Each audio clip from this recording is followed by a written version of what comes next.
Ladies and gentlemen, boys and girls, welcome back to the Windup. I'm Chris Phillips. He's Harrison Fant. We're talking all things SEC baseball, and what a weekend it was. Before we get rolling, guys, we're brought to you by our friends over at MyBookie. The SEC tournament is next week. March Madness is just around the corner. You want to make sure you're set up for success with our friends over at MyBookie. Head over to mybookie.ag. Use the promo code SECU to get a 50% deposit match on your first deposit up to $1,000. And yours truly going to be dropping picks for all the games next week. March Madness picks. Of course, you want to make sure you're throwing some coin on the games. They've also got props, parlays. They've got a casino, everything you need. Again, that's our friends over at MyBookie, mybookie.ag. Promo code SECU. 50% deposit match on your first deposit up to $1,000. I'm joined, like I mentioned, guys, by my good friend Harrison Fant. Harrison, what's going on, man? Great to chat with you once again. Yeah, got a lot of baseball to talk about from this weekend. A lot that happened. A lot of exciting things, and we're going to hit all of it. Harrison, I mentioned this to you in the pre-show. I want to go ahead and dive right into this because I've got a take I've been sitting on and I've been stewing over all weekend, all morning. We're going to start with these rivalry series. We got a lot of places we could go. We could start with the tournament play, the rivalry series. I want to start with South Carolina Clemson and Georgia Tech first, because what these series have in common is the format in which it is a home site, neutral site, right? So one team gets a game on their home site, the other team gets a game on their home site, then they play at a neutral ballpark, which is more often than not a minor league ballpark. My hot take for you, Harrison, is this. I have now, which I was not before, I have now become anti that format. I am not a fan of that format anymore because of what happened this weekend. Because both of these series, and I think more so probably on the South Carolina side, I think we felt this impact because Georgia Tech got 5 innings in their first game, and that game should have counted. That's BS. We'll get in that more in a second. But you should be able to get all 3 games in a series like this. Like, I don't care. You got to be able to get them in. And so the fact that like a South Carolina Clemson, and I'm not saying this because I'm salty because I picked South Carolina and low-key wanted South Carolina to win the series. I'm not just saying that because of that, but the fact we can't get all 3 games in. Harrison, I would rather do a home series and alternate every year. I would rather 3 games be in Columbia or 3 games be in Atlanta, whatever series we're talking about. The next year, we switch. We got 3 games in Athens or 3 games in Clemson. It would suck on the years that you don't have the series, but how awesome would it be on the years you do? You won't ever have to cancel a game. If you got rain, you can play a doubleheader. You know the games are going to be there. There's not all this crazy travel. I have become totally anti this whole throw in the neutral site and this. And I know it'll never go away because what it does for like the economy, for example, the state of South Carolina, the upstate gets to feel it every other year, right? The city of Columbia and Clemson, like you touch it and the neutral sites love it. But like, I hate it. I hate it. I would rather see them go back and forth. Yeah, no, that's a fair take, to be honest with you. And I'm not gonna support that take just because of, like you said, the economy for it. I think it's a really cool experience for the players to play in these minor league ballparks and for the fans because it's not that far of a travel. Like Segra Park is in Columbia, South Carolina. It's not that far of a travel from Clemson even, and for Georgia Tech to go to Lawrenceville, Georgia, to play at the Atlanta Braves AAA Stadium, the Gwinnett Stripers. It's a really, really cool venue. I've been there before, and I'm here for it. I think it's really good, and I just think that they need to figure out a way to, hey, this is our contingency plan if we're expecting weather, or hey, we're going to have a rainout problem on Friday. We need to have a contingency plan in place to get this done so we don't have to push it to, in the middle of conference play on a Tuesday night to finish a game or to have a random rivalry game that means something but just feels so much different. Harrison, on that note, let's start with Georgia Tech because obviously I've got a lot I know we both do to say about that South Carolina Clemson series. Georgia Tech, the Dogs go 2-0 on the weekend. I picked Georgia. You went Georgia Tech. I felt like from the jump, Georgia had the upper hand in this one. The Friday game should have counted. I know they're going to resume it at a later date. Georgia was pounding Georgia Tech. What was it? 9-3, I think, when they called that ball game. And again, that's one that probably they'll pick up on some random Tuesday or Wednesday in April, something like that. But Georgia, man, this continues to impress. They get the 3-1 victory on Saturday. Some great pitching in that one. Obviously, Fernando Gonzalez with the big home run in that one in the 7th inning to break a 1-1 tie. And then on Sunday, a great back and forth ball game. Like you mentioned, over 8,000 fans in attendance for that one, the home of the AAA Braves affiliate, if you will. But back and forth game. Georgia comes back late. I think the stars were out for the Dogs. Charlie Condon, he did it with a stick. He did it with the glove. He did everything. Huge series victory for the Georgia Bulldogs. Georgia Tech, I think, a really good club, led by Drew Burris, who did hit a home run in the series, of course. But what did you see from Georgia? Obviously, again, you're a Georgia boy. You're very familiar with these two programs. A huge series victory, I feel like, for the Dogs. And I'll tell you this, man. I don't know exactly how Georgia's going to fare in SEC play because you and I both know you can get humbled really, really quickly because it's going to be unlike anything you've seen. But, man, I mean, the Dogs are building some serious momentum going into SEC play. Yeah, and there's a lot of things I kind of picked up from this series was primarily the Georgia bullpen. I mean, I thought they did a really good job, especially Saturday, over 6, almost 7 innings pitched. Colton Smith, Josh Rominger, and Brian Zeldin both combined to put up no runs. They shut out Tech's offense all Saturday afternoon coming out of the pen, and they just did a really good job of shutting a good offense down, like we've talked about. And Georgia Tech's been kind of really strong to start the season behind Drew Burris, the freshman, and Charlie Condon obviously had a home run. I think they both had the same amount of home runs, so I think it's a little push for our bet right there. But also, I mean, the offense outside of Charlie Condon, you had Parker Rosias, if I'm pronouncing that correctly, and Fernando Gonzalez, who both had home runs. Just kind of shows the power outside of Condon that they're not relying on, it's just Charlie Condon. We can potentially pitch around him in the SEC. There's kind of some guys making a little bit of a name for themselves, and we'll see how that translates to SEC play and if it truly is going to be a full lineup. But it's looking good so far, and Georgia's got a lot to be happy about. Harrison, not to necessarily put you on the spot, I don't want to make you a subject of potentially this being clipped and someone using it against you, but right now, off what you've seen from Georgia, do you look at them as more of a feel-good story early and they're going to get humbled when SEC play comes around? Or do you think Georgia really can be a contender in the SEC this year and surprise people? I think Georgia's going to be a really good feel-good story early this season. They might start SEC play strong, but I mean, we talked about how every year the SEC is a gauntlet, and those who come out on top, the cream always rises. And I don't think Georgia's going to be that cream rising this year with just the stacked in depth that like Florida has, that Tennessee has, LSU, all these other powerhouse teams, Arkansas, their pitching staff that we'll get into for sure. But I don't think they're going to be that kind of top-tier team in the SEC this year, but there's no reason that Wes Johnson at Georgia shouldn't have them there in a couple of years. And on that note, Harrison, I would highlight, too, even if Georgia does get chewed up and spit out by the SEC, hey, they finished 13-17 in the league or maybe 14-16. That's a team in the postseason that could certainly make some noise once you go through that SEC grind. You're ready to make noise in the postseason for sure. Let's get into South Carolina Clemson. Tough weekend for the Gamecocks. They fall in both games, Saturday, Sunday. Again, Friday did not get played. Harrison, I think that was a huge part of this series, to be honest with you. I think not having the Friday game on your home field, what it does for momentum, right? The opportunity to get the series started off in style. But the bottom line is this. You didn't get that one. I mean, it was horrific weather in Columbia on Friday. You lose 5-4 on Saturday, 5-4 on Sunday. Thoughts on this series, first impressions, because it was very tight, very tightly contested for both games. What had stood out to you the most from the series from the South Carolina perspective? Yeah, like you said, I think it was a kind of a weird, it just felt really weird, especially for the Carolina fans. You're not hosting that Friday night game at home, even though Segra Park, home of the Columbia Fireflies, is in Columbia, South Carolina. It doesn't feel the same as hosting it in Founders, your home turf, the venue you feel you always are playing in. So I think that kind of does factor in a little bit, whether subconsciously or consciously. But it really felt like we talked about Clemson kind of had it from the jump as well. And yes, they were close games, but the Clemson team on both sides of the ball just made big plays when they needed to be made.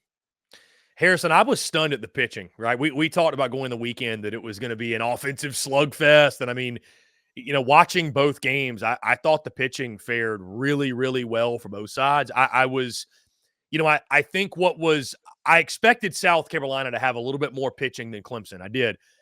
What was surprising was South Carolina's lineup. And right now, Harrison, you can agree, disagree, what have you, but right now it feels like it's Ethan Petrie, Cole Messina, and then we're just kind of figuring it out. I mean, Kennedy Jones, I thought, had a really good day yesterday, looked good swinging the stick. But I mean, you've got it highlighted right here, the big moments. Petrie had the home run on Saturday that tied the game in the ninth. He then had another home run yesterday, tried to tie. And I was sitting there watching the game, and I was thinking to myself, from the pitcher perspective, that's why it's so important to not walk a guy or allow a base knock before a guy like Ethan Petrie steps in, digs in the box. But either way, Cole Messina had a big home run on Sunday, but you just didn't get a lot of offensive production out of those guys. And, I think, and even Cole Messina on Saturday, I think went 0 for 5 or 0 for 6 in that game. They're going to have to start, and I know it's early, but they're going to have to start getting more out of a Kennedy Jones, out of a Will Tippett, out of a Parker Nolan, out of some of these other guys, some of these transfers they brought in, some of these new guys, a Gavin Casas, who I don't really feel like did much of anything over the weekend. When you look at that lineup, I mean, it feels like it's Petrie, Messina, and then South Carolina's kind of just figuring it out from there. Yeah. Will Tippett, I believe, had a home run, I want to say, on Saturday, I Yeah, think. he did. And it's exactly how you put it, like, just outside of the main kind of names that we talk about, the leaders in that lineup, who kind of steps up in maybe a different day. It's someone here, it's a different person another day. There needs to be a little bit more consistency that's going to have to step up to produce offensively and not just rely on Messina and Petrie and those guys. Because then if it's just two guys, you can kind of pitch around them a little bit more. Not that you're necessarily going to, but it gives you the options to kind of attack them. Mm-hmm. And you look too, man, I was impressed with the pitching. Also on the hitting side of things, I know where I wanted to go now. The big storyline for South Carolina, Harrison, was hitting with runners in scoring position. I think they were like 4 for 27 on the weekend with runners in scoring position. I may be off by a couple of bats or here or there, but I mean, that's what it comes down to. I mean, we talked about doing the little things in a series like this. Can you get the bunt down? Can you get the runner over? Who plays clean defense? Who pitches well? And who gets timely hits, not just hits. And South Carolina just didn't do that. But you look on the bump, man. I want to say this too. And again, there's going to be some people who get pissed off when they hear this, and that's totally fine. I am all for, and I'm sure you watched as much of this series as I did, which is virtually every pitch. I am all for guys playing with energy, playing with emotion, being loose. But when you're skipping around the dugout and doing some of the things I think early on that I'm seeing some of South Carolina's pitchers doing, I'm not a fan of it, Harrison. I'm just not. Like, I'm just like, it's one thing to play with emotion and energy. It is another to literally dance around the mound after a strikeout. And even some of the stuff, dude, love the kid, but everything Roman Kimball's done, like some of the stuff some of it feels a little bit over the top. And like, I know that's not really a big deal in the grand scheme of things, but I think early on, we got some stuff to clean up. Like, I think there's some stuff to clean up for South Carolina. You want to dance around the mound, fine, but you better not give up the walk-off home run either. You see what I'm saying? So I'm nitpicking here for sure, but like, I didn't love it, man. I personally, I didn't love it. I may sound like an old head. Listen, I'm down to play with emotion and energy. We're about to talk about Florida, Miami next and how I think, umpires are killing fun. But I pitched, you pitched, we played the game, Harrison. You understand kangaroo court. You understand, like, what's crossing the line and what's not. I just, like, some of the stuff I've seen early on, I'm like, it's a little much. It feels a little much. Yeah, possibly. I'm okay with it, but like you said, if you're going to do that, you need to go up there and strike out 8 guys. You need a quality start minimum from the mound. But are you okay if Jack Caglione does that? If he's skipping around, or Cade Fisher? No. Dude, I don't care. Like, it's goofy. It's goofy in my mind. I don't know. I just, again, all for playing with energy and emotion. Plenty of guys show it. Absolutely. I was like, what? Which, again, do it, but you also do leave yourself subject for the trash talk, which, of course, has taken place in South Carolina. Lost those 2 games. The last thing on the series, we'll get off of it. I think you make a great point, too, Harrison, sticking with the pitching. I mean, all in all, man, a 5-4 game, you're not going to – we're not going to, come down on the pitching too hard. But I'm kind of curious to see if South Carolina is able to start extending some of these starters, because you're going to have to get more than 4 innings out of your That's what I was starting going to pitching. mention. A lot of the Right. starts seem like 4 innings. Roman Kimbrell went just over 3 innings. Eli Jones went just over 4 innings. You're going to need to get more length out of that, so you're not relying on a bullpen, which is still kind of figuring out a lot of roles, I think. Mm-hmm. And I wonder, too, with Roman Kimbrell, last thing is, I think it's a matter of when, not if, he's in that Friday role. I think with the stuff, I know he's coming off of Tommy John, but you know what? Minimum moving up to Saturday. Dylan SECU, I thought was solid, but I just think with the type of stuff Roman Kimbrell features, right? He looks the most to me like a Friday guy in the SEC. All due respect to Eli Jones, but going to be interesting as South Carolina continues to try to figure it out. Let's go to, I just mentioned, Harrison, that Florida-Miami series. The Gators make easy work of Miami. You know, you have down here in the notes, Kevin O'Sullivan, he's 39-17 against Miami since 2008. Florida's won 8 of the last 9 series, 6 of the last 7 series in Coral Gables. Bottom line, Florida owns the Miami Hurricanes. Now, we were just talking about antics and playing with energy and emotion. That umpire that tossed Tyler Chestnut from the Sunday game, clown. Total clown. Yeah. Total clown. Or Tyler showed carrying he the didn't bat, know it until he got in the dugout. bat flip. I mean, crazy. I hope we're not, which we probably are, I hope we're not set up for a season of umpires doing the absolute most and making it about them. I hope that's not what we're doing. But if you look at the video, he was basically at first base, tosses the bat in the air. I'm like, all right, that's a little much. I don't know about ejecting him, but you got to warn both sides. You got to warn. I'm down with warning. I'm absolutely down with warning for sure, because I don't disagree with you. It's a little much. Taunting a guy, that seems a little much.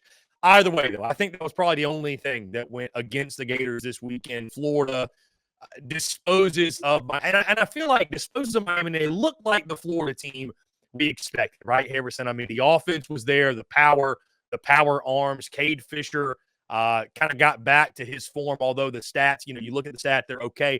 Pitched much better than that. And really, again, took care of business. I mean, Saturday, I think, was a little bit close, but Jack Caglione Sunday was incredible. 6 innings pitched, 3 hits, 11 Ks. Didn't get a run. And, oh, by the way, did it swinging the stick, too. Hit a bomb, which was a mammo shot.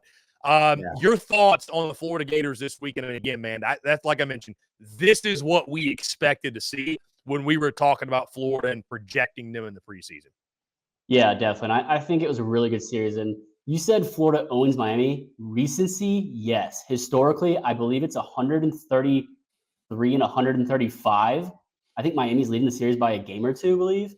So it's a lot. Recent, you're right. Recent history, yes. Yeah. Recent history, yes. Kevin O'Sullivan owns the Hurricanes. There you go. Fair enough. That's probably a better way to put it. But yeah, they definitely took care of business. I mean, a couple of the games were closer than the final score was. But Sunday, Jack Caglione, he absolutely shoved. He had 3 hits, 11 Ks, only 2 walks, which is huge. We definitely want to see that. Fastball, mid to upper 90s, hit 98. Changeup, I think I was really impressed. I talked to you a week or two ago about I wanted to see more out of his changeup and just off speed and not relying on the fastball, his electric fastball, big league fastball for sure. And he really did that. His changeup in the low 80s was down and in, really buried it. No one could really get a full barrel on it. It was awesome to see. And curveball that was really sharp down the zone, down and in consistently. And he was fired up after the 5th inning, after the 6th inning. But like we talk about, if you're going to do that, first off, you got to be really good and you got to be shoving. And he really did on Sunday. He took care of it. And then on the bat side, he had an absolute mammo home run, like you said, after Shelnutt's ejection. And he made sure to toss the bat back to the Florida dugout. And Harrison, talking about Jack Caglione, I mean, even some of the best teams in college baseball struggle to find that Sunday guy, right? Like, I mean, really, really good teams have Friday, Saturday guys, and then Sunday is still kind of a mystery, right?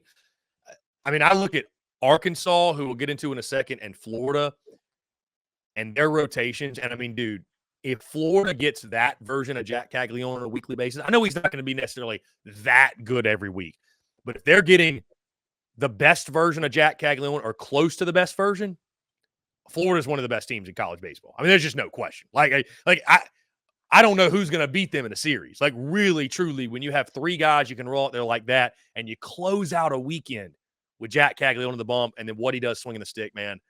I mean, you could certainly make an argument they're the best team in college baseball with that type of Jack on the mound. Yeah, absolutely. And the biggest thing, like you said, is going to be consistency of him doing that week after week. And we've talked about it. He has all the tools and all the ability to do so. But being a two-way player, I think, is a lot harder than people think, especially at the collegiate level, especially in the SEC. Having to stay healthy and having to work and kind of hone his craft on both sides. It's going to be anything but easy. Harrison, let's go to the Astros Foundation Classic. We talk a lot about grow the game, #grow the game. This was a great weekend for the growth of college baseball, for the game of college baseball. I mean, dude, that LSU Texas game, that environment, that was nuts. I mean, that was absolutely that was must-watch baseball. It felt like a College World Series matchup watching those two teams go at it. LSU gets the better of Texas. It was a great weekend for LSU. It was a great weekend for a lot of SEC teams in these tournaments. LSU, though, 3 wins for them, 6-3 over Texas, 5-4 over Louisiana, which is a bitter rivalry. I did not realize the level of hate until I kind of started poking and prodding on social media and kind of watching and observing. I'm like, dude, these teams hate each other. And then 10-5 winners over Texas State. Your thoughts first. Of course, Vandy was in this tournament as well. They also went undefeated. We'll start with LSU. Thoughts on the LSU Tigers and what they showed you this weekend?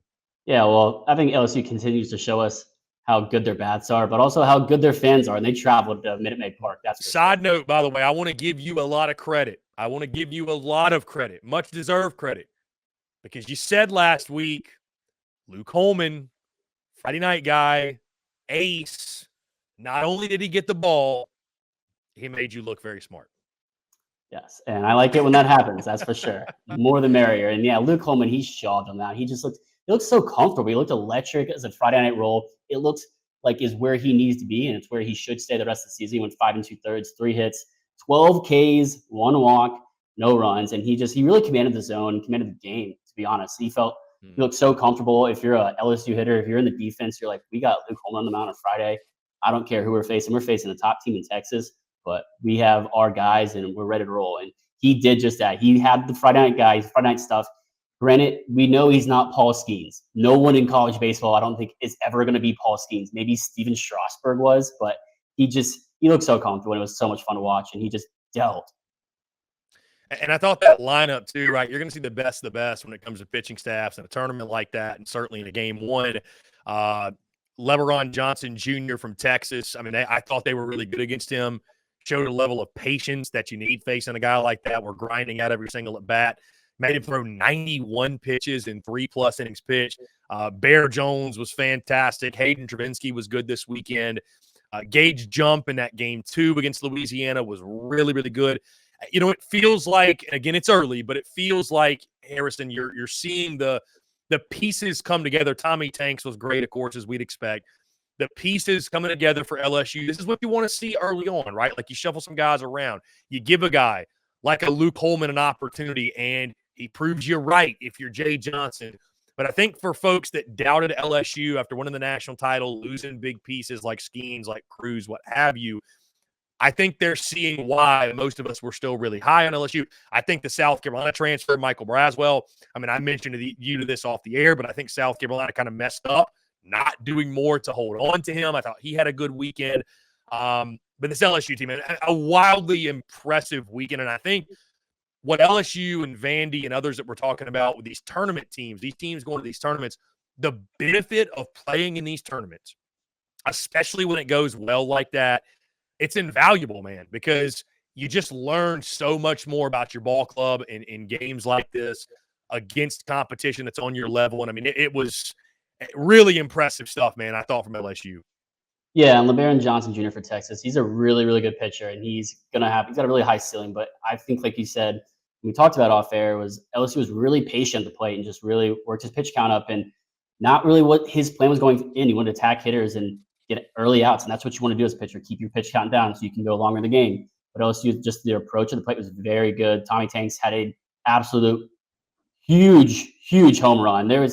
Did you see how many massive home runs there were at the juice box? It was unreal. It felt like there was a couple every game. Mm-hmm.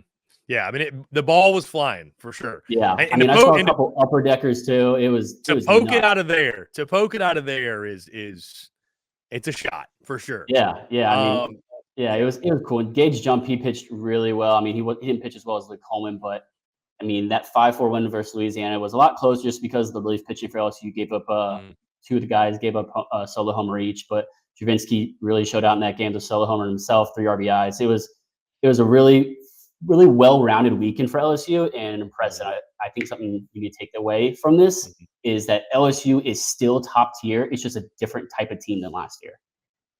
A complete performance this weekend. I think a good way to put that, Harrison. Yeah. Let's stick with the Astros Foundation Classic and a team that really stuck it to me, I felt like, because I'd been doubting Vanderbilt. They're no good. They're overrated. They go 3-0 in the tournament also. They beat Louisiana in game 1, 7-4. Beat Houston 3-1 in game 2. And then that 14-11 win against the Texas Longhorns. My goodness, Texas fans are reeling today after their weekend in Houston. But first impressions, Harrison, I mean, again, what did you see from Vandy? I don't know that you had sold your stock on Tim Corbin's club quite as much as I did, but I now see why, man. I mean, Vandy was wildly impressive. Yeah, and I told you, Tim Corbin, he's such a veteran, one of the best coaches in this league, and I don't think you can sell stock on him before SEC play, let alone, I mean, they weren't that good, what was it, 1 or 2 years ago, and they ended up going to win the SEC regular season tournament. So they had a very impressive showing. And I think this week, my tip of the cap award is definitely going to the Vanderbilt Commodores and those Vandy boys. They were very impressive against some really good talent. I mean, they had an insanely crazy comeback win against Texas on Sunday, winning 14-11. I mean, you don't get the start out of Devin Fucell that you want. You get 2 innings, 7 hits, 7 earned, 3 Ks and a walk, and just not what you expected him. You're thinking, well, crap, what now? And just the boys in the box, the Vandy boys battled back. It was a full team effort. And I didn't think he pitched bad, but Texas had a lot of really good at bats. And we were wondering about Texas's bats, and that was a big thing against like this SEC caliber lineups, SEC caliber hitting, because they've had some really low scoring games. But they played very well. The bullpen for Vanderbilt pitched really well. Sawyer Hawks and Ryan Ginther both had combined 4 innings and did a really good job. Hawks, I want to shout out Sawyer Hawks for a sweet pickoff move. It was very, very good at first base. As a pitcher, we love a good pickoff move. But yeah, very impressed with Vanderbilt this weekend. And Harrison, to the point earlier, man, talking about Sunday games and game 3 starters. And I mean, I think that, sometimes on a Sunday, you got to win 14-11. I mean, that's just bottom line, right? Their pitching staffs are kind of thin. Right, whatever it takes. The pitching staffs are kind of thin. You're not seeing the aces. And I mean, what a comeback win, though, for Vanderbilt. Certainly one, I think, after maybe somewhat of a slow start, I think a start where some of us were questioning the Commodores. I think that's a huge shot in the arm and a huge boost for Tim Corbin's ball club. And you mentioned the tip of the cap award for Vandy after that. Yeah, and I don't think you can say anything negative necessarily away from Vandy's pitching this past weekend, because Carter Holton pitched really well on Friday against Louisiana Lafayette. 5 innings, 4 hits, 3 earned. Doesn't sound great, 6 Ks, but he looked really good. Fastball, a lot of life, a lot of backdoor curve for strikes. Grayson Carter after him. It seems like a really good tandem they have going with Holton and Carter back to back. He was pumping it, triple digits, 101 he hit in 3 relief innings, and he did it in the 3rd inning too. And he looked very good in the mound. It's fun to watch him pitch and just how explosive the ball jumps out of his hands. And then Fuchel didn't have a bad outing, like I said. I think Texas just had a lot of really good pieces of hitting, a lot of good at-bats, and just barreled a lot of really good pitches from him. He was living on the edge for the most part, I think. Harrison, let's continue with the tournament talk. We'll talk Texas A&M in the college baseball series at Globe Life Field. Ho-hum for the Aggies. 3 Ws for them as well. Beat Arizona State in game 1, beat Southern Cal in game 2, and then Arizona State again in game 3. Again, the biggest travesty of the weekend is we didn't get Texas A&M and TCU.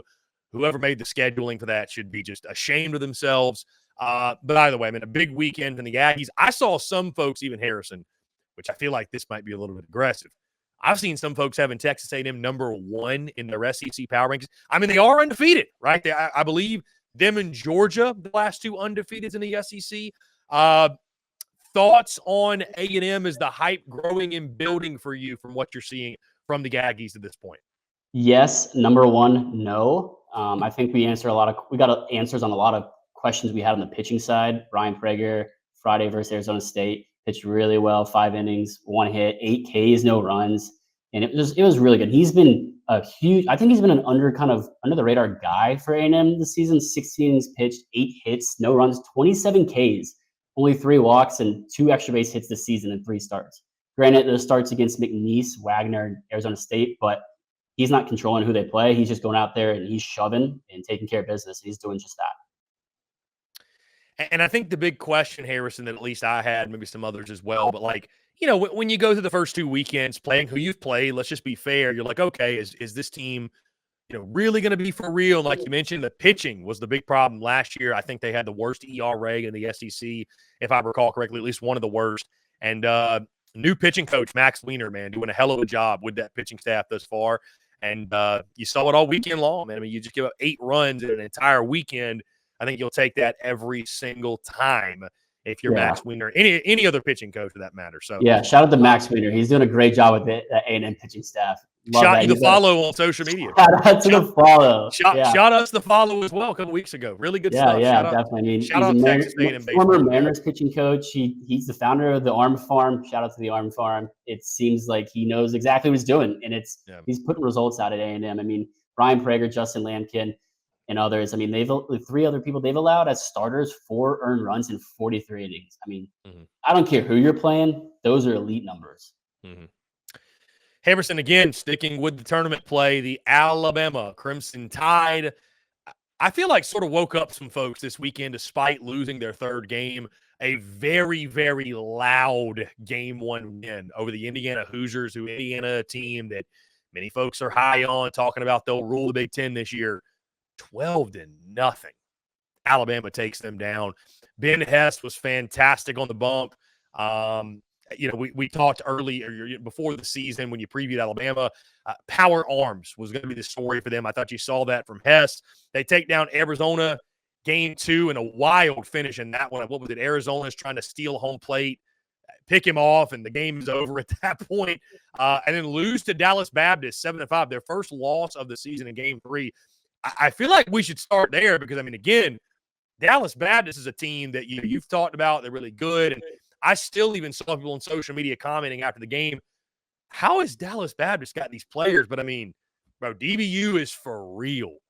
Yeah. And I like to call them Dallas Bombers University just because they hit so many home runs. I mean, they had 3 against Alabama. And Alex Pendergast, Grant J, and Chayton Cross, if I'm pronouncing that correctly. I mean, they seem to have a fantastic recruiting pipeline or one of those mid-majors like I mentioned last week. And I did mention they would beat Alabama this week on the Sunday game. I would like to mention that. They are kind of that like top-tier mid-major like ECU. And I don't think it's a bad loss for Alabama, but it is kind of a wake-up call for fans, but also a wake-up call, you said, in a way. They put up a very, very good game behind Ben Hess against a good Indiana team, who I think is probably going to be a regional team.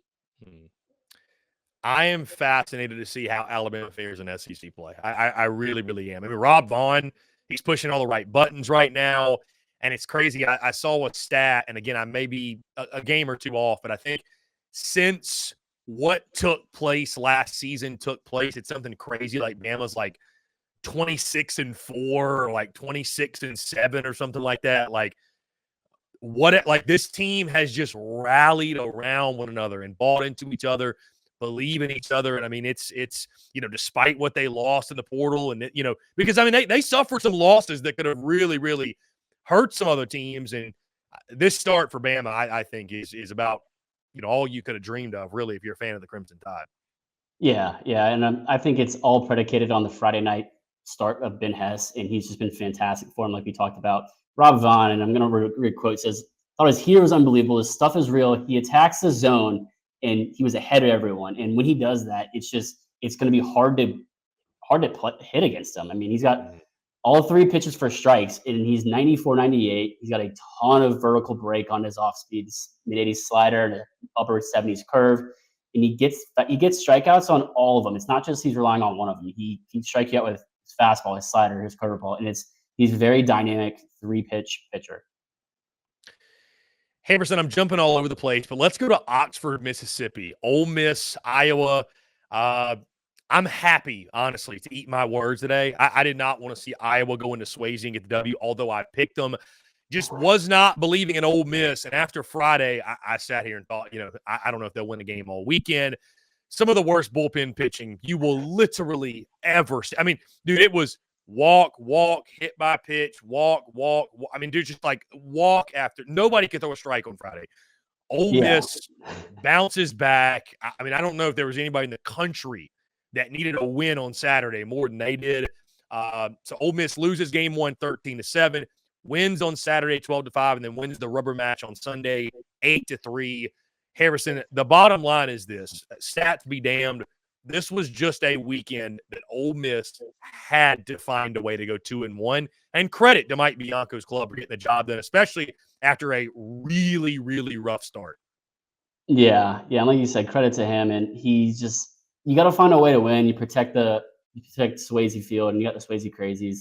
And Iowa's not a bad team. I think they're maybe a little overhyped or overrated just because of a lot of uncertainties outside of Brody Breck and the Friday night roll. But it's just a gutted out win. It's kind of felt like an SEC series, just back and forth. I mean, a little more high scoring than I would say a traditional SEC series, but it really just, gutted out, find a way. Who doesn't make the most mistakes? I want to say in this situation, not who capitalizes, but who doesn't make the most mistakes, because like we talked about, a ton of walks and just singles that would, these walks would end up scoring. And late in the game, it looked like neither team wanted to win, to be honest. And it was just, shout out to the fans who watched the entire series and games. It was very hard. It was in a quad box for sure, but not the main. Not the main, no doubt. But a huge series win for Ole Miss. Had to have it. We'll go to the Plains, Harrison, Auburn, UConn. Auburn very quietly, I thought. Again, there were much bigger series on, bigger games, but Auburn quietly with a nice series win. They take down UConn 2 of 3, and we talked about would not be surprised if UConn won a game in this series. They did take that Saturday game 8-4, but Auburn winning it was a doubleheader, on Saturday. They take game 1 of the doubleheader 8-1, lose game 2 of the doubleheader on Saturday 8-4. Then on Sunday, rubber match, Auburn gets the job done 8-2. Irish big in that one with a home run. Did anything jump out to you from Auburn? Again, it's just, I don't know that it's a series where we're going to proclaim that, Auburn is X after a series like this, but it's just one you don't want to lose. You test yourself a little bit in the non-conference, and when you win 2 of 3 or better, it's a good weekend for sure. Anything stand out from what the Auburn Tigers did over the weekend? I mean, pretty much that. Just, we didn't expect them to lose this series. We knew they were kind of probably going to lose a game. UConn's not a bad team whatsoever. UConn travels and plays a lot of top talent around the country early in the season. Being in Storrs, Connecticut, where it is the basketball capital of the world. It's not the baseball capital of the world, but they do have a lot of good talent. And I think it's just Butch is taking care of business with the Auburn Tigers early, which is what you want to see out of the team. Carson Myers pitched really well on Sunday. I think it was a shorter outing, only 4 innings, 3 hits. Only allowed 1 run, though, but he didn't strike anyone out. He walked 4 guys, I believe, but just you really gutted out that performance, and you come out with a series win, and that's what you look to do, minimum at home. Harrison, let's go to Fayetteville, Arkansas, Murray State. I think all we learned from this weekend is what we already knew, which is that Arkansas has one of the best, if not the best, pitching staff in college baseball. They do. They went all 3 games, 5-1 Friday, 11-1 Saturday, 5-3 on Sunday. Fascinating here with Hagen Smith in that Friday game. Gives up a leadoff home run, then retires 18 of the next 19 and racks up 12 strikeouts in the process. The pitching staff this past weekend, 50 Ks to 4 walks, which is just nuts. I mean, absolutely nuts. Brady Tigert was fantastic. He had 10 strikeouts. Mason Molina, who, again, I think is right up there with Jack Caglione for the best Sunday guy in college baseball, he had 10 strikeouts. The big question, Harrison, because, you're not going to learn a lot from a weekend series against Murray State. It's just, and we're going to have to keep asking this until we see it in SEC play, is the hitting going to match what the pitching features? Because if it does, Arkansas is the best team in the country. But will it? That's the big question. Again, thoughts on that pitching staff, and again, as former pitchers, it's just a blast to watch them go to work. Yeah, absolutely. And like your answer to your question, is the hitting going to match the pitching? You can clip me off. I'm going to say absolutely not, just because of how good the pitching is, not because of the lack of possibility or opportunity for the hitting, but just about how good this pitching staff is from Friday night to Saturday to Sunday. You got Hagen Smith, who's thrown 29 strikeouts in his last 2 outings. 29. I believe he's had 12, 13 innings maybe. And when I found that stat of 50 Ks with 4 walks over 26 innings pitched, I mean, yes, it's Murray State, but you got to go out and do it, and you're doing it against a Division I team, and it doesn't really matter anymore these days. Obviously, it's not the SEC, but I still think it's a very, very effective and incredible performance to see that and do that. But each of the stars this weekend, Mason on Sunday too, they all had 10 plus Ks, and it's just that's going to be their forte this season. And I think it's going to be interesting to see, like we said, Texas going against LSU's hitting. It's going to be interesting and fun to watch. Just Arkansas starting rotation go against SEC caliber hitting, and I know we're going to be front and center talking about it and watching about it and breaking it all down. Harrison, I'm going to group these 3 series together, believe it or not. Kentucky Lipscomb, Mississippi State Mount St. Mary's, and Tennessee and Bowling Green. Anything stand out from those 3? Again, all 3 are sweeps. Mississippi State takes down Mount St. Mary's, I believe, in a 4-game series. Kentucky takes down Lipscomb in a 3-game series. Tennessee takes down Bowling Green in a 3-game series. I mean, again, only so much you can take from series like that against lesser competition. These are great tune-ups before SEC play. But did anything jump out to you from any of those series, really? The main thing is just teams taking care of business, and it's kind of, to keep it brief, really that. And I think Tennessee's bats just continue to be loud, like we've seen. I mean, 11-1, 12-1, 16-6. I mean, AJ Cossey probably is the biggest takeaway for me. He's starting the Friday night roll in place of AJ Russell, who's out in injury. Went 7 innings, 1 hit, 1 earned, 9 Ks, 1 walk, and he was really impressive and just instills a lot of confidence in me watching him. But I think probably the rest of that team and lineup and Tony V. And I think he gives you that. Can you keep him in the rotation? I really think you can. He's kind of been like that Carter Holton Grayson at Vanderbilt, just kind of tandem with the AJ and AJ. But I think you can keep him in the rotation on the weekend, honestly. And Billy Barrels continues to stay hot for Tennessee. I think that's the nickname they've given Billy Amick. He's fantastic. I mean, it's going to be awesome to watch him and others go to battle in the SEC. And I just echo Harrison what you said. I mean, it's just teams taking care of business. I mean, there's not a whole lot of conclusions we're going to draw from series against Mount St. Mary's or Lipscomb or Bowling Green. But again, you take care of your business, especially when your bats stay hot. You do it in an impressive fashion. Continue to build confidence before SEC play. Saving the best for last. Haha, not really the best. A team that has not got a lot of confidence right now. Finally, and I hate to pick on them because, man, they are winless in SEC play right now in basketball. But you know what? Got to call it as is. The Missouri Tigers dropping 2 of 3 to Northern Kentucky. Not Kentucky, Northern Kentucky. Losing game 1 on Friday, 3-1. Winning game 2 on Saturday. This is not a football game. 28-10 was the final score in this one. And then losing the Sunday game, 16-15, a game in which was back and forth. Missouri scored 12 runs over the final 3 innings or over 3 innings to erase a 9-run deficit. My only takeaway from this weekend, Harrison, for Missouri, and it's something that I may have said it this time last week, Missouri is going to lose a lot of baseball games in SEC play. I'll hit you with this number. Over under 2.5 series wins for Missouri in the SEC this year. I need to know who they don't play in the SEC before I make that pick. Who do they not play? Yeah. Like if they don't play Arkansas. I don't have the schedule in front of me. Hold on, I can pull it up real quick. I mean, I think 2.5 is a very, very competitive number, but man, I will say this. I think what's really surprising to me, Harrison, is I really thought we got to the point because last year, Ole Miss and Mississippi State were not good, but I don't think you looked at them as oh, chalk that up, easy W, that's a wash. That's going to be an easy weekend. And I'm hesitant to do that with Mizzou because it's still the SEC. But I mean, dude, they are 5-6 overall and just lost 2 of 3 to Northern Kentucky. Missouri is a surefire weekend as we've seen in a while. So this is what Mizzou's got in SEC play. Yep. Arkansas, Kentucky. Yeah, at Arkansas, they've got Kentucky at home, at Vanderbilt, Florida at home, at Georgia, LSU at home, at Tennessee, South Carolina at home, Auburn at home, at Mississippi State. 2.5. I'm going under. I'm going under. I'm going to go under barely. I'm going to go 2. Okay. I mean, dude, I think they're like a 6 or 7 win SEC team. Absolutely. Yeah, I mean, absolutely. Because I was wondering if they played Mississippi State and Ole Miss. I say they probably beat Mississippi State, even though it's in Stark Vegas, the last week of the season. But I think they might steal one away from like a Kentucky at home, maybe, or maybe a down South Carolina weekend if there's a lot of uncertainty there, possibly. But it's definitely don't bet on that. Do not bet on that. That's betting advice. Do not bet on that.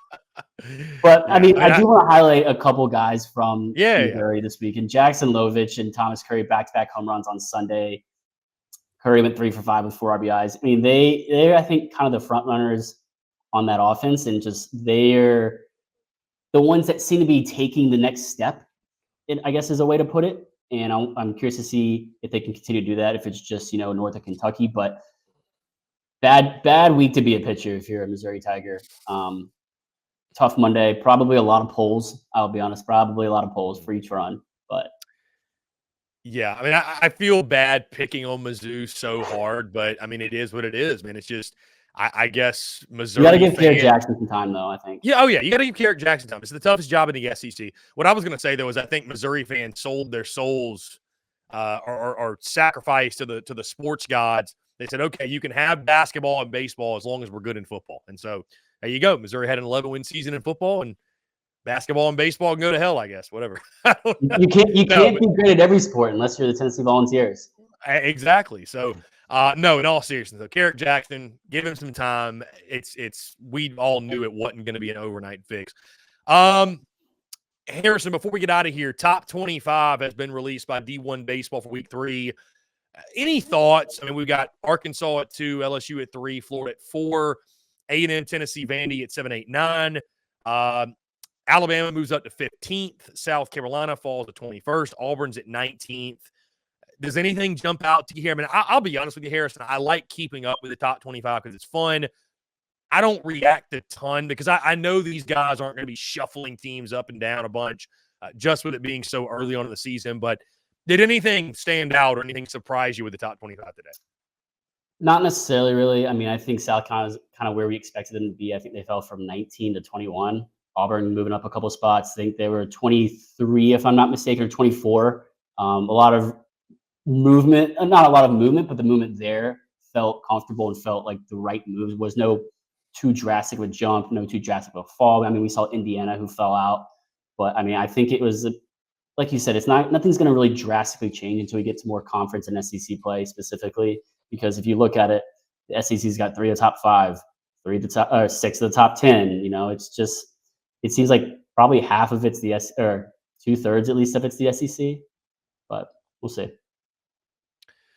And as we look ahead, Harrison, a quick teaser to this upcoming weekend, of course, a lot of non-conference series taking place.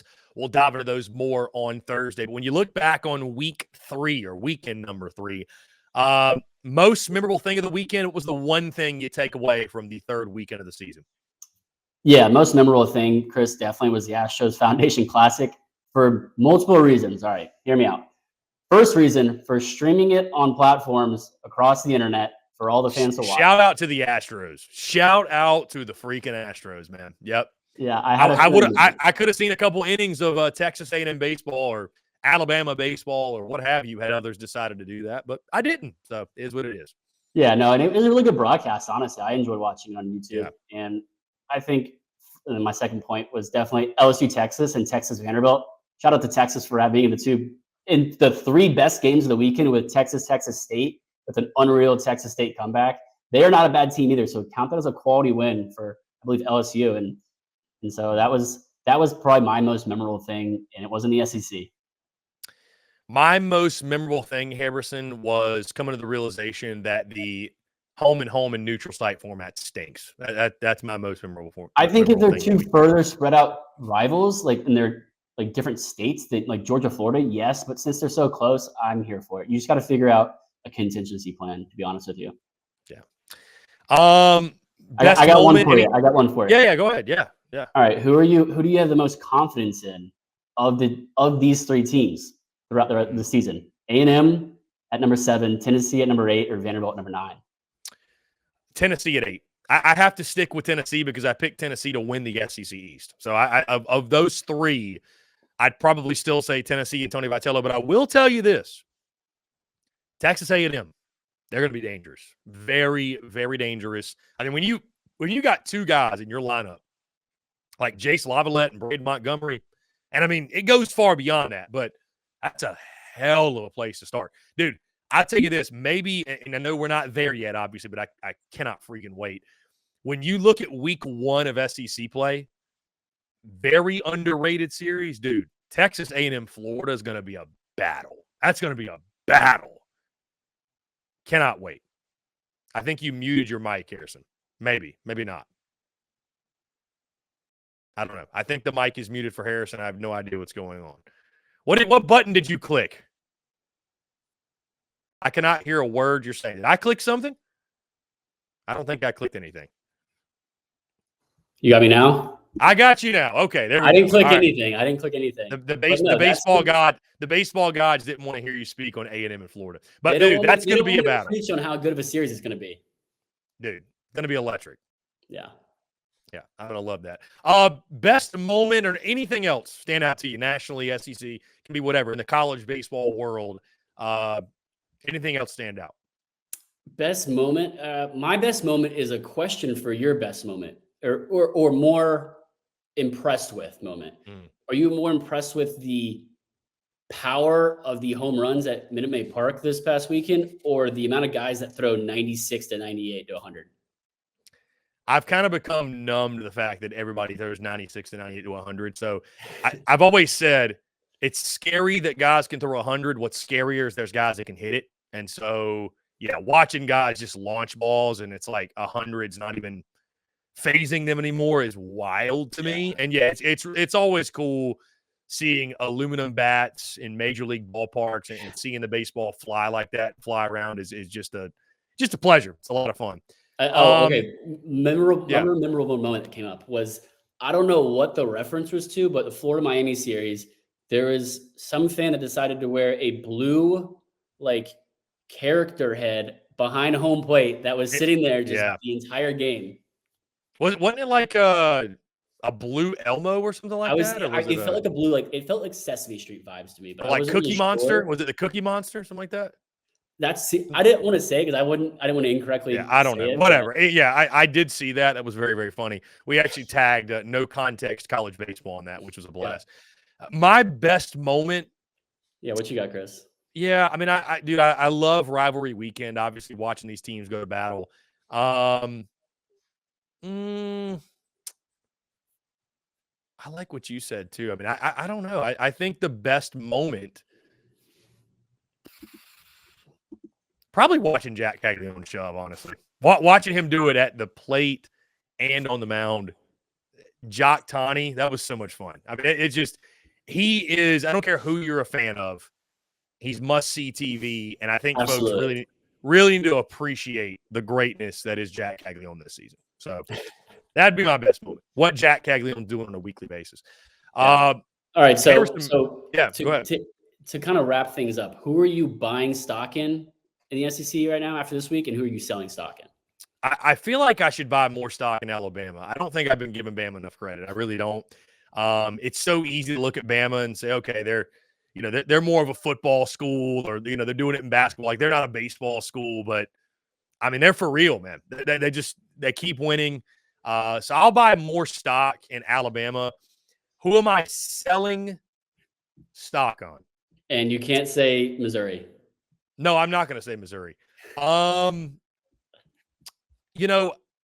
don't know that I'm going to sell. Like, I'm going to pick this team and say I'm selling stock on them.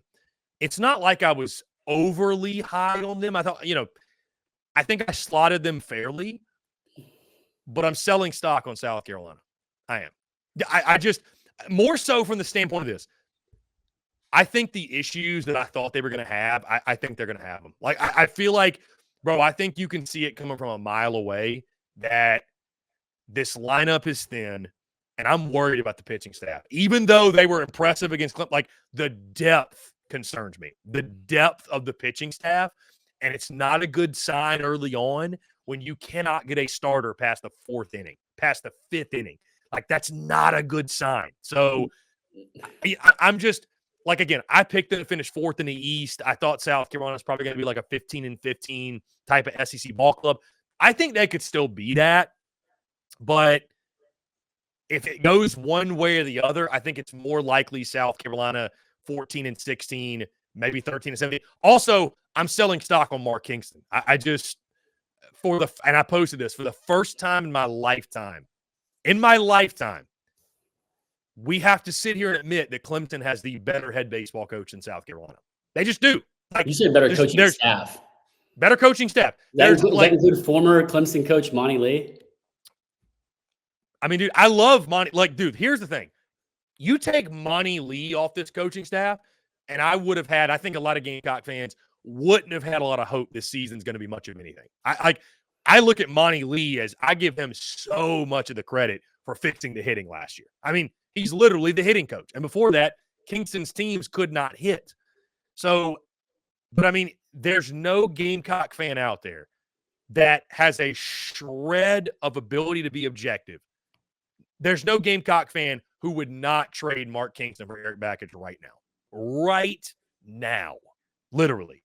And I mean, I think these doubts are fair. I think these doubts are fair until Mark Kingston gets South Carolina back to Omaha or proves he's that guy. And I question if he can do that. So, again, I stay selling stock. I'm not necessarily like, it's not like I was picking Carolina to win the SEC and all of a sudden I'm selling that stock. But, like, I'm selling stock on the idea that South Carolina could be this vast overachiever and be at the top of the SEC. When I watch some of these other SEC ball clubs and then you see them this weekend, like, I just – maybe some other guys step up. But right now, I have my doubts. Yeah, and for the viewers, we did not mention this or talk about this pre-show at all or anything. And my pick was South Carolina as well, just for a lot of the same reasons, just the holes in the lineup around Petrie and Messina and Will Tippett, I think more so than like maybe Kennedy Jones, but the depth of the pitching staff. And like, you don't have a, Friday night stud like a Hagen Smith, you don't have a Jack Caglione pitching side only on the mound on a Sunday. You don't have these guys that are, putting up 10Ks, 10Ks every time they go out there. You don't have that staple of rotation. You don't have a Luke Holman. And I think in the SEC, when other teams have 2 and 3 of those, it's going to be really tough to compete. You're going to have to rely on the bullpen for a lot of innings all weekend. That's going to do it for the windup. Harrison Fant. I'm Chris Phillips Harrison. This is a pleasure as always, my friend. Look forward to doing it again Thursday when we'll break down the upcoming weekend in the SEC. Good stuff as always, my man. Thank you, Chris. Guys, appreciate you all tuning in. Again, make sure you hit that like and subscribe button on YouTube. Hit that bell icon so you get notifications of when we go live, when we drop new video content as well, which is every single day. Also, guys, check us out, iTunes, Spotify, Google Podcasts. For the podcast side of things, it drops daily. Also, of course, social media, X, Facebook, Instagram, TikTok, wherever you get your content. Stay up to date with the latest from us over at SECUnfiltered.com. Until next time, that's going to do it from the windup. He's Harrison Fant. I'm Chris Phillips. We appreciate you guys tuning in, and we'll catch you on the other side.